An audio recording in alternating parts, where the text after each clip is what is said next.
सभी बहनों को नमस्कार। स्वागत है आपका फिर से गवर्नमेंट एग्ज़ाम प्रिपरेशन चैनल में। देखिए, आज जो है शुरुआत करेंगे सेट 2 यानी टेस्ट 2 का पहला पार्ट, जिसमें जो है हम लोग 1 से 25 क्वेश्चन तक पहुंचेंगे विथ एक्सप्लेनेशन। आराम से पहुंचेंगे और धैर्य के साथ समझेंगे भी उसको। आप जो है हो सके तो कलम कापी लेके बैठिए, क्वेश्चन भी नोट कर सकती हैं, थोड़ा हम जो बोलते हैं उसको भी सुन सकती हैं ध्यान से।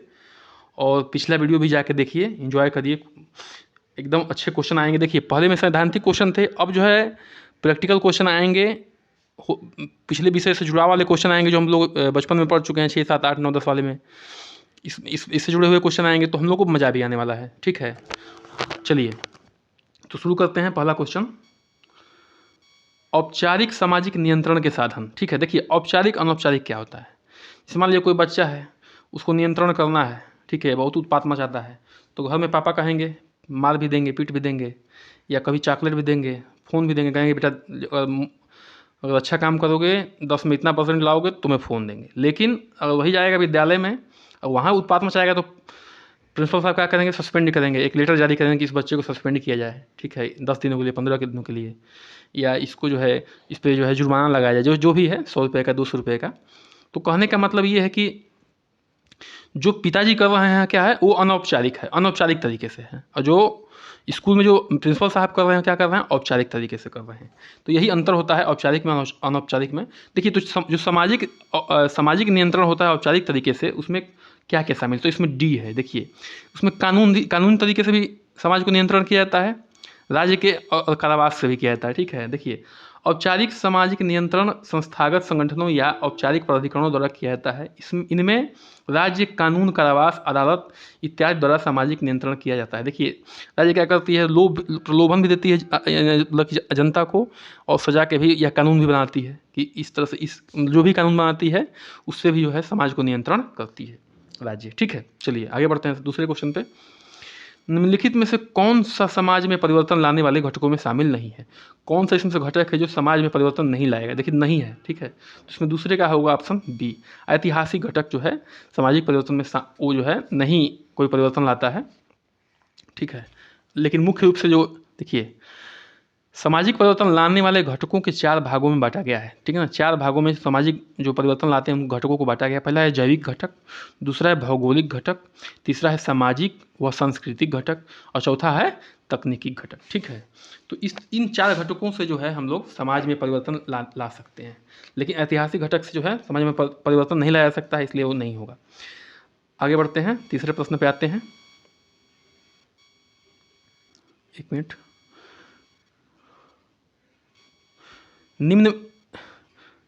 निम्नलिखित में से कौन एक सामाजिक परिवर्तन के मुख्य स्रोतों में शामिल नहीं है। कौन सा एक जो है जो सामाजिक परिवर्तन के मुख्य स्रोतों में शामिल नहीं है। ठीक है, तो वह है तीसरे का ऑप्शन है सी, संकुचन।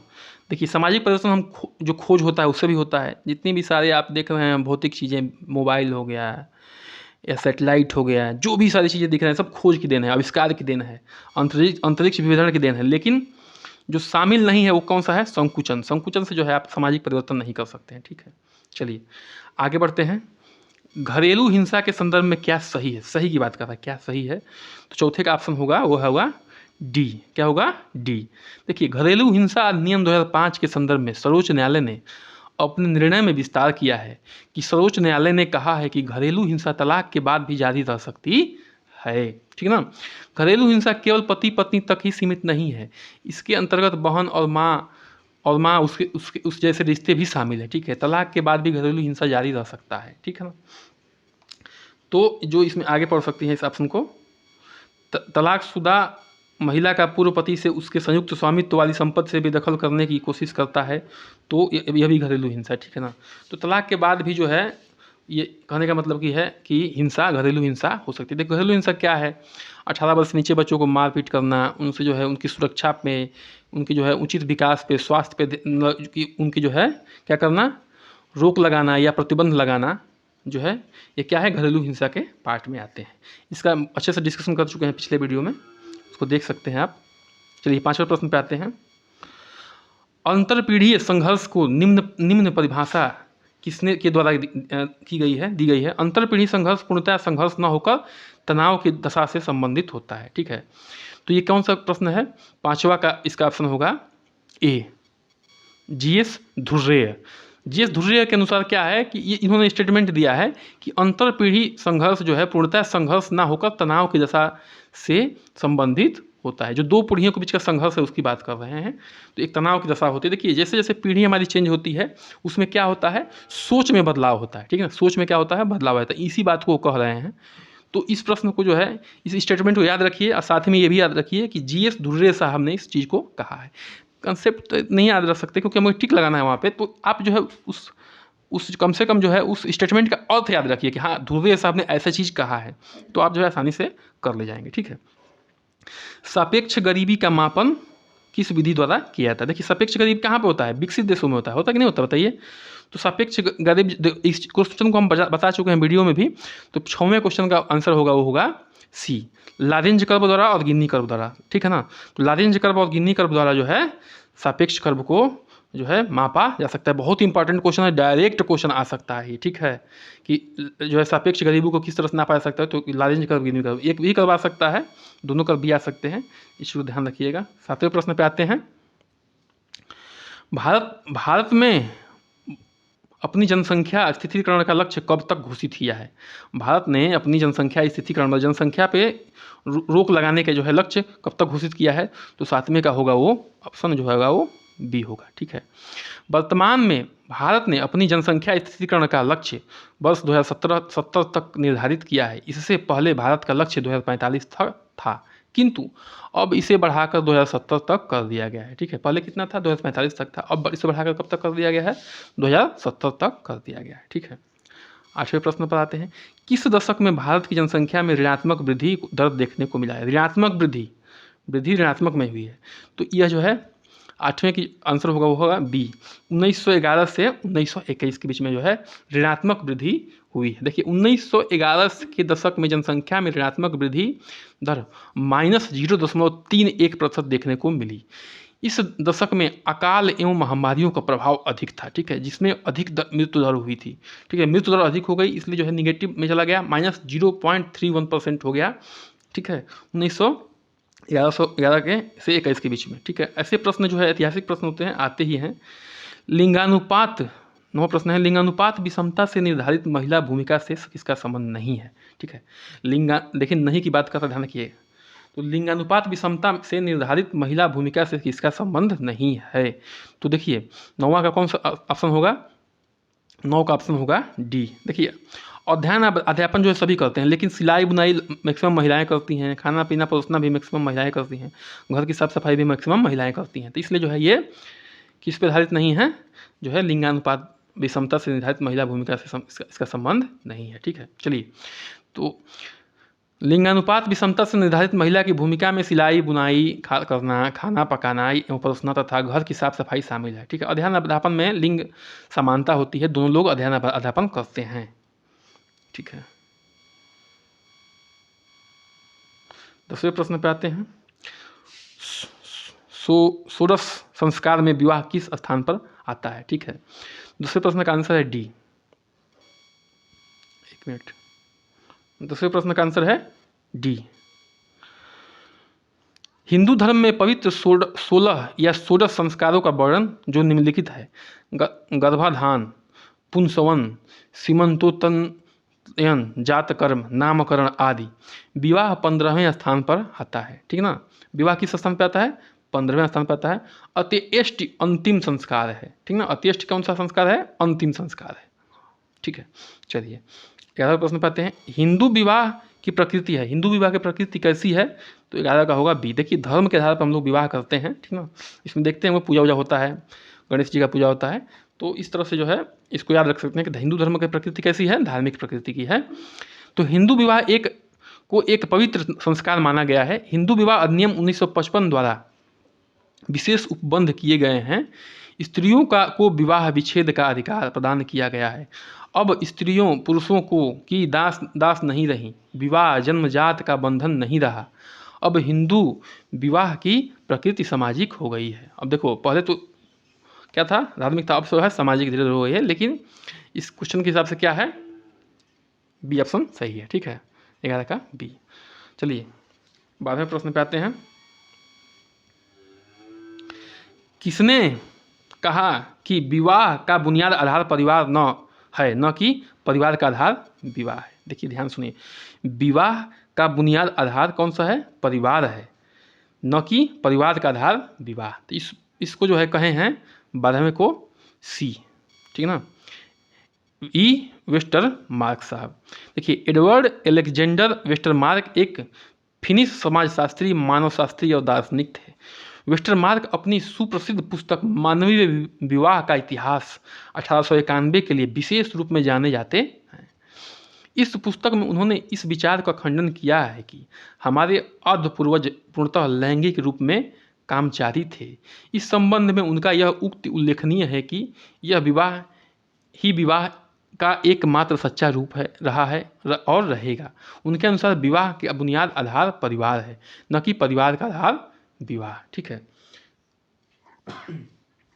तो इस स्टेटमेंट को याद रखिए, इतना आपको उसमें जाने की जरूरत नहीं है अंदर तक।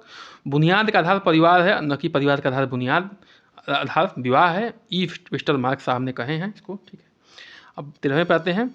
किसने कहा, ठीक है, किसने कहा कि धर्म, प्रजा और रति हिंदू विवाह के उद्देश्य माने जाते हैं। धर्म, प्रजा और रति जो है हिंदू विवाह के उद्देश्य माने जाते हैं। तो 13वां का होगा सी, पी.एच. प्रभु ने कहा है कि धर्म, प्रजा और रति जो है हिंदू विवाह के उद्देश्य माने जाते हैं। आगे बढ़ते हैं। कौन मानता है कि एक विवाह है, रहा है और रहेगा? कौन मानता है कि एक विवाह है, रहा है और रहेगा? केवल एक ही सही विवाह का प्रकार है। देखिए इन्होंने एक विवाह को पूरा सपोर्ट किया है, तो एक विवाह को पूरा सपोर्ट कौन किए हैं? 14 का होगा बी मोलिनोवस्की। बी मोलिनोवस्की साहब ने एक ही विवाह को जो है बहुत सपोर्ट किया है कि एक विवाह है, रहा है और रहेगा। इसको ध्यान रखिएगा। तो आगे बढ़ते हैं, 15वें पे आते हैं। देखिए कुछ कंसेप्चुअल को, देखिए ये जो सैद्धांतिक क्वेश्चन है उसको याद करना पड़ेगा आपको, और जो कंसेप्चुअल क्वेश्चन है उसको जो है आप थोड़ा सा ट्रिक लगा के, रीजनिंग लगा के भी कर सकते हैं। ठीक ना। अब देखिए मैं ऑप्शन नहीं पढ़ता, ऑप्शन पढ़ूंगा बहुत वीडियो लंबी हो जाएगी, कोई फायदा नहीं होगा। आप ऑप्शन जो है रुक रुक के पढ़ सकती हैं, मैं आंसर बताऊंगा, एक्सप्लेन कर दूंगा। ठीक है, चलिए। घरेलू हिंसा के वर्णन का संबंध निम्नलिखित में से कौन सा वक्तव्य सही है? कौन सा वक्तव्य सही है? तो 15वें का होगा सी। घरेलू हिंसा के अंतर्गत घरेलू परिवेश में किसी व्यक्ति का शारीरिक, बताया था ना कि शारीरिक रूप से, लैंगिक रूप से, मानसिक रूप से तथा मौखिक रूप से दुर्व्यवहार शामिल है घरेलू हिंसा में। ठीक है, चलिए आगे बढ़ते हैं। 16वें प्रश्न पे आते हैं। भारतीय दंड संहिता की किस धारा के अंतर्गत पत्नी पति के दुर्व्यवहार की शिकायत कर सकती है? तो देखिए 16वां का होगा, पत्नी जो है पति का शिकायत कर सकती है बी में, धारा 497 में। ठीक है, देखिए भारतीय दंड संहिता की धारा 497 के अंतर्गत पत्नी अपने पति द्वारा किए गए दुर्व्यवहार, उत्पीड़न की शिकायत कर सकती है। ठीक है, अच्छा चलिए देखिए इससे पहले जो है थोड़ा जो है हमारे चैनल को सपोर्ट करिए, सब्सक्राइब करिए, लाइक करिए, शेयर करिए, अन्य बहनों को भी बताइए, और हम लोग जो है एकदम लगे रहेंगे लास्ट तक, छोड़ना नहीं है, एकदम तोड़ के मानेंगे इस बार। चलिए, शिशु मृत्यु से संबंधित निम्नलिखित में से कौन से कारक हैं? देखिए शिशु मृत्यु से संबंधित निम्नलिखित में से कौन से कारक हैं? तो 17वां प्रश्न का ऑप्शन होगा डी, 1, 2 और 3। ठीक है ना। देखिए जन्म के समय कम वजन, जन्म के समय जब बहुत कम हो जाता है, 2 किलो से कम हो जाता है, तो उसको क्या बोलते हैं? अविकसित बोलते हैं ना शिशु।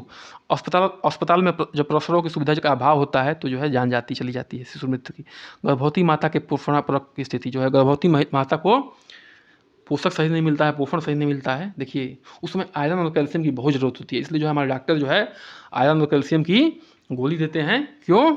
क्योंकि आयरन से खून बनता है, खून से बच्चे को आहार मिलता है, कैल्शियम भी जरूरी है, कैल्शियम से बच्चे का बोन में विकास होता है, हड्डियों में विकास होता है। चलिए आगे बढ़ते हैं, 18वें प्रश्न पे आते हैं।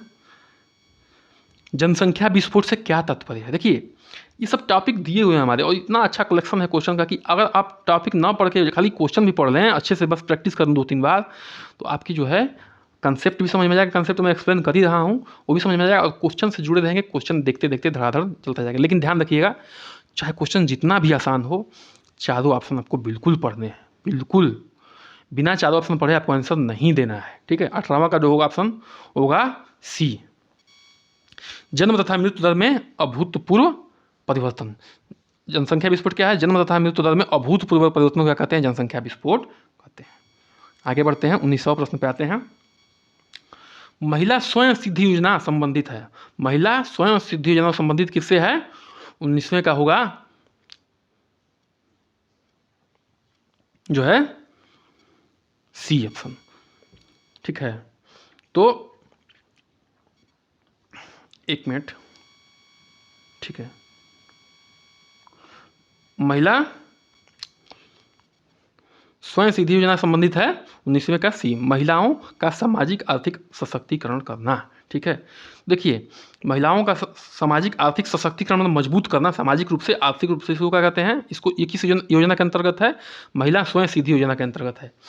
देखिए इंदिरा गांधी योजना का नाम से इंदिरा महिला योजना के नाम से इसे 20 अगस्त 1995 में 200 विकास खंडों में प्रारंभ किया गया था, बाद में इस योजना का नाम स्वयं सिद्ध योजना कर दिया गया। यह योजना महिलाओं के विकास एवं सशक्तिकरण हेतु एक समन्वित परियोजना है, ठीक है। चलिए आगे बढ़ते हैं, प्रश्न 20 पे आते हैं। भारत में महिलाओं को सशक्त बनाने हेतु महिला नीति कब बनाई गई? महिलाओं को मजबूत बनाने के लिए कब महिला नीति लाई गई? तो 20वें का ऑप्शन है बी, 2001 में। महिलाओं को सशक्त बनाने के लिए 2001 में महिला नीति लाई गई, ठीक है। निम्नलिखित में से दलित नारीवाद के क्षेत्र में किसका योगदान है? दलित नारीवाद, ठीक है, मतलब कि दलित नारियों के लिए उन्होंने बहुत अच्छा काम किया है, वो है 21 का सी, शर्मिला रेगे ने, ठीक है। तो 21 का सी। देखिए दलित नारीवाद के क्षेत्र में शर्मिला रेगे का योगदान है। 1990 के दशक में स्वायत्त दलित महिला संगठनों के दावे ने नारीवाद आंदोलन के ब्राह्मणवाद और दलित राजनीति की पितृसत्तात्मक प्रभावों को रेखांकित करने के अलावा कई महत्वपूर्ण सैद्धांतिक और राजनीतिक चुनौतियों को जन्म दिया, ठीक है। चलिए इसको ध्यान से सुन लीजिएगा। निम्नलिखित में से कौन सा उत्पीड़न विहीन अपराध है? उत्पीड़न विहीन अपराध है तो 22 का कौन सा होगा? सी, वेश्यावृत्ति। देखिए वेश्यावृत्ति में क्या है, इसमें जो है महिला जो है अपने मन से ये काम करती है, तो इसमें जो है उत्पीड़न नहीं माना जाएगा, ठीक ना। तो 22 का क्या हो जाएगा? सी हो जाएगा, ठीक है। और वैसे एक साथ भी जबरदस्ती करते हैं तो वो उत्पीड़न हो जाएगा, लेकिन जब वैश्या जो है अपने मन से ये काम करती है जो भी है तो उसको नहीं माना जाता है, ठीक है, उत्पीड़न विहीन में, ठीक है। चलिए 23 का क्या है? निर्धनता की परिभाषा सामान्यतः दो पद्धतियों में से की जाती है। निम्नलिखित में से कौन सा उत्तर सही है चयन करें, ठीक ना। तो 23 का जो ऑप्शन होगा वो कौन सा होगा? सी होगा। कौन सा होगा? सी। बता चुके हैं कई बार, निरपेक्ष गरीबी और सापेक्ष गरीबी एक ऐसी दशा जिसमें सामान्यतः भौतिक किंतु कभी कभी सांस्कृतिक संसाधनों का अभाव होता है, गरीबी कहते हैं, ठीक ना। भौतिक और सांस्कृतिक संसाधनों का भी अभाव होता है, उसको क्या कहते हैं? गरीबी कहते हैं। गरीबी को निरपेक्ष और सापेक्ष दोनों रूपों में परिभाषित किया जाता है। निरपेक्ष अर्थ में यह ऐसी दशा है जिसमें एक व्यक्ति को जीवन निर्वाह के लिए आवश्यक साधनों का अभाव या कमी होता है, ठीक ना। सापेक्षिक अर्थ में समाज के अन्य व्यक्तियों की तुलना में व्यक्ति या समूह के पास संसाधनों के अभाव या कमी की स्थिति की गरीबी कहते हैं। देखिए संसाधनों की कमी होती है, ठीक है, इसमें जो है इंसान अपनी ज़रूरतों को पूरा नहीं कर सकता है, ठीक है। सापेक्षिक गरीबी का अर्थ समाज में अन्य, देखिए सापेक्ष गरीबी क्या होता है बता चुके हैं कि 30,000 40,000 50,000 सैलरी है, सब लोग अपनी गरीबी अपनी जो है ज़रूरत पूरा कर लेंगे, लेकिन ये 30,000 वाला जो है 40,000 वाला से गरीब है, 40,000 वाला जो है 50,000 वाला से गरीब है। तो मतलब जब एक दूसरे से कंपेयर करते हैं तब जाके जो है सापेक्षिक गरीबी आती है, ठीक है। चलिए आगे बढ़ते हैं 24वें प्रश्न पे। निम्नलिखित में से कौन भारत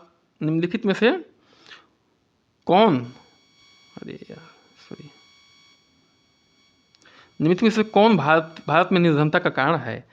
तो 24वें का डी होगा। कौन सा होगा? डी। भारत में निर्धनता का कारण क्या है? प्राकृतिक संसाधन भी है, प्राकृतिक विपत्तियां भी हैं, कृषि का पिछड़ापन भी है, ठीक है ना। तो देखिए कुछ और भी बता देते हैं। भारत में निर्धनता का मतलब गरीबी का निम्नलिखित कारण है: प्राकृतिक संसाधन की कमी, मतलब प्राकृतिक संसाधन कमी है, प्राकृतिक विपत्तियां भी हैं हमारे पास, भूकंप आ गया, सुनामी आ गई, उसको जो है झेलने में कई साल लग जाते हैं, कृषि का पिछड़ापन, बहुत कई मतलब हम लोग जो है कि उच्च क्वालिटी के बीज का प्रयोग नहीं करते हैं, खाद का प्रयोग नहीं करते हैं। जनाधिक्य मतलब जनसंख्या बहुत अधिक है, उच्च निरक्षरता मतलब कि जो है बहुत कम पढ़े लिखे लोग हैं, पढ़े हैं तो बस नाम लिखने जानते हैं, एक अच्छे लेवल का पढ़े लिखे नहीं लोग हैं, बेरोजगारी, रोजगार की कमी है, ठीक है। इस तरह से जो है निर्धनता जो है बढ़ती है हमारे देश में। चलिए लास्ट प्रश्न पे आते हैं इस वीडियो के। निम्नलिखित में से सर्वप्रथम सामाजिक नियंत्रण शब्द का प्रयोग किसने किया? तो 25वें में का ऑप्शन होगा बी, E. A. रास ने। सर्वप्रथम सामाजिक नियंत्रण शब्द का प्रयोग E. A. रास ने वर्ष 1901 में अपनी पुस्तक सोशल कंट्रोल में किया था, ठीक ना। सोशल कंट्रोल नाम ही से है, सोशल माने सामाजिक का कंट्रोल माने नियंत्रण। तो सामाजिक नियंत्रण का वह विधि है जिससे के द्वारा एक समाज अपने सदस्यों के व्यवहारों का नियमन करता है, मतलब उसको नियम बनाता है कि आपको ऐसे चलना है, ऐसे चलना है। इसी के साथ आज के वीडियो को सेशन इस सेशन को समाप्त करते हैं। कृपया करके हमारे चैनल को सब्सक्राइब करिए, लाइक करिए, शेयर करिए, जुड़े रहिए, ठीक है। बहुत बहुत धन्यवाद, नमस्कार।